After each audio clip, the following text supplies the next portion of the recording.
안녕하세요. 다니입니다. 두 번째 장기 투자 종목 영상을 찍게 되었는데요.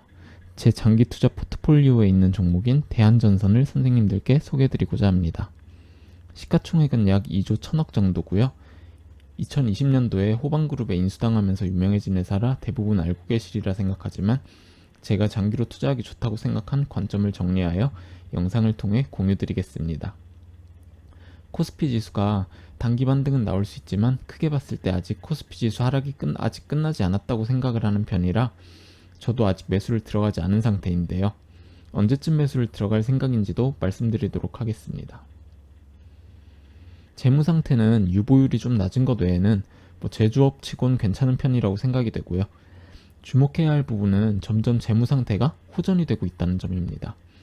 물론 아직 펀더멘탈을 보고 투자하는 투자자들을 혹하게 할 재무는 절대 아니지만 불과 2019년에 적자를 기록했던 기업이 호방그룹에 편입이 되면서 흑자 전환을 이뤄내고 계속 유지하고 있다는 점을 좋게 평가할 수 있을 것 같네요. 호방그룹이 현찰 보유량이 엄청 큰 회사라 투자를 굉장히 잘하는 회사라고 들었는데요. 대한전선을 인수하고 재무 상태를 이렇게 깔끔하게 바꾸는 걸 보니까 확실히 미래를 보는 뷰도 있고 실력이 있는 회사임은 틀림없어 보입니다. 현재 호방그룹이 40% 지분을 보유하고 있고 올해 초에 유상증자가 있었는데 호방그룹이 전액 참여를 하면서 지분을 늘려가고 있는 모습이 긍정적으로 보입니다. 중견기업치고 대주주가 굉장히 높은 지분을 보유하고 있다는 생각이 들고요. 저는 개인적으로 장기 투자를 할 때 대주주가 지분을 계속 늘려가려고 노력을 하는지를 꼭 확인하는 편입니다. 현 시점에서 PER이 39배고 PBR이 2.3배 정도인데 아직은 살짝 고평가가 되어 있지 않나 생각이 됩니다. 제가 여러가지 종목들 중에 대한전선을 장기 투자 종목으로 선택하게 된 가장 큰 이유입니다. 재료들이 포괄적으로 종목과 엮이기가 좋다는 점이죠. 현재 호방그룹은 규모가 크지만 코스피나 코스닥에 상장하지 않은 비상장 기업이죠. 그러다 보니 코스피에 상장해 있는 대한전선을 인수함으로써 우회 상장을 하는 효과를 받을 수 있습니다. 뭔가 실제로 우회 상장을 한다기보다는 시장에서 그렇게 받아들인다는 뜻이죠. 그러다 보니 호방그룹이 엮일 수 있는 재료와 대한전선이 엮일 수 있는 재료들 모두 상승 재료가 될 수 있다는 것입니다. 호반은 건설과 토목이 주력 사업으로 하는 기업이라 최근 네옴시티나 우크라이나 재건, 그리고 한국 수도권 재건축 확대 기대감에도 함께 엮일 수가 있고요. 대한전선은 원전이든 태양광이든 전선은 어차피 쓰일 수밖에 없으니까 원전 관련주가 테마를 타거나 신재생에너지가 테마를 타거나 대한전선은 모두 긍정적인 영향을 받을 수 있다고 생각합니다. 그래서 원전 관련주를 가지고 갈까, 신재생에너지 관련주를 가지고 갈까 이런 고민 안 하고 그냥 대한전선 하나로 통일해서 가져가기로 결정을 했습니다. 전선을 제조하는데도 분명히 기술력이 뒷받침되어야 하는 것은 확실할 겁니다. 예를 들어 최소한의 저항을 만들어서 최대한의 많은 전력을 효율적으로 송전을 시킬 수 있게 만든다든지 말이죠. 하지만 미래 유망한 분야가 아닌 것 또한 인정을 해야 할 것 같습니다. 요즘처럼 시대가 정말 빠르게 변하는데 맞춰가면서 함께 성장해가는 분야는 아니라는 말이죠. 그럼에도 현재로서는 전선을 대체할 만한 어떠한 새로운 기술이 전혀 없는 상황이기 때문에 크게 걱정은 하지 않아도 될 것 같습니다.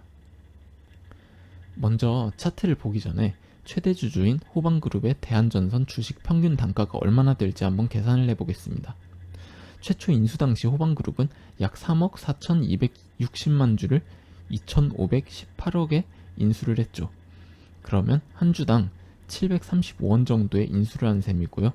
그리고 유상증자 당시 호방그룹은 최대 비율 참여를 하겠다고 선언을 했고 또 실행에 옮겼고요. 유상증자의 확정 발행가액이 1,260원이었고 보유 주식의 약 45.67%를 배정받았으니 그 당시 2천억 원 가치 정도의 주식인 약 1억 5,650만 주를 받았네요. 평균을 내보면 평균 단가가 정확히 900원이 나옵니다. 마치 일부러 평균 단가를 이렇게 맞춘 것처럼 딱 떨어지게 나왔네요. 대한전선의 일봉 차트를 먼저 보시겠습니다. 붉은색 라인이 두 개가 있는데요. 위 붉은 라인이 1260원, 올해 초 유상증자 발행가 라인이고요. 아래 라인이 호방그룹 평균 단가 라인입니다. 단도직입적으로 제 의견을 말씀드리면 개인적으로 저는 1260원 유증 물량 발행가 아래로 한번 깨고 내려갈 거라고 생각을 합니다. 저는 주식이라는 게 사람의 심리를 많이 이용한다고 생각을 하는 편인데요. 유상증자 당시에 유증 발행가 아래로 깨면서 손절 물량을 받지 않고 바로 올렸었습니다. 제 경험상 유증가 라인을 한번 깨고 올라가는 게 일반적이라고 생각을 했거든요. 아마도 저와 같이 생각하는 매수 대기자들이 많을 거라 판단을 하고 개인들의 저가 매수를 일부러 못하게 한 듯합니다. 이쪽에 물려있는 개미들의 악성 물량이 엄청 많은데 유상증자만으로는 탈출하기 어려워서 아래에서 추가 매수를 하려고 기다리고 있었을 텐데 그걸 의도적으로 차단시킨 것으로 보입니다. 생각보다 이렇게 계속 우하향하는 이 구간에서는 개인들은 추가 매수를 들어가기 어려워하니까요. 그러면서 한 번에 이쪽에서 상한가로 말아 올려버리면서 추가 매수를 하지 못하게 만든 것이 아닌가 생각이 됩니다. 상한가를 친 이후에 위에서 추가 매수를 해봤자 평균 단가는 별로 낮아지지 않았을 겁니다. 그리고 이쪽 구간에서 탈출할 개미들은 탈출을 했을 거고 탈출을 못한 개미들은 하락을 맞고 있죠. 그런 와중에 계속 하락을 맞다가 유증 발행가 라인까지 깨지면서 개인들의 패닉셀을 유도하지 않을까 생각이 됩니다. 다음으로 대한전선의 주봉 차트를 보시겠습니다. 작년 상승으로 주봉 기준으로도 확실하게 역배열에서 정배열로 돌려놓은 것이 보이시죠? 충분히 장기로 투자할 만한 가치가 있다고 생각합니다. 일단은 제가 예상하는 대한전선의 주가 시나리오는 이렇습니다.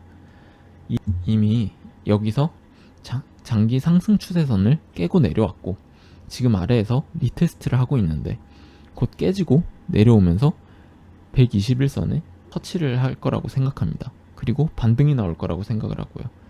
그리고 다시 장기 추세선에 리테스트를 하게 될 거고 하락이 나올 거라고 생각을 합니다. 그러면서 224선에 맞고 반등을 할 거라고 생각이 되고요. 만약에 이런 시나리오대로라면 유증 물량 라인을 살짝 깨고 내려가는 그림이 완성이 됩니다. 거기서 투매 물량을 받아내고 잠깐 횡보하다가 커브앤핸들을 그리면서 올라가지 않을까 이렇게 생각이 됩니다. 혹시 이런 위쪽에 물려 계신 선생님들이 계시면 성급하게 추가 매수 들어갔다가 다시 아래로 빠지는 경우도 있을 수 있으니까 차분히 기다리시다가 일본 기준으로 정배열로 돌아서는 것을 확인한 후에 안전하게 추가 매수를 들어오시는 게 가장 좋은 탈출 시나리오가 아닐까 생각됩니다. 제가 장기 투자 종목이라고 올린 종목들은 제가 원하는 지점이 오든 안 오든 제가 들어가는 타이밍에 또 다시 한번 다룰 예정이니까요. 구독과 알림 설정 해주시면 좋을 것 같습니다. 좋아요, 구독, 알림 설정은 저에게는 영상을 꾸준히 제작하는데 큰 원동력이 됩니다. 오늘도 시청해주셔서 감사합니다.